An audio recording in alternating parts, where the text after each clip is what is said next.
huge. Where you know how pumped I was thinking I broke 10 minutes into the thing.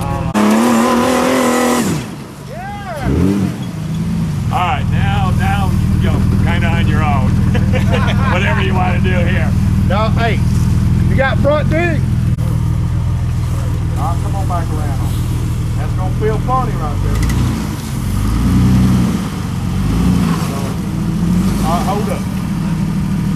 You're gonna take that line, your driver's tire needs to be right here, but you got a big rock here that's gonna connect the diff as well. Front dig's a lot easier.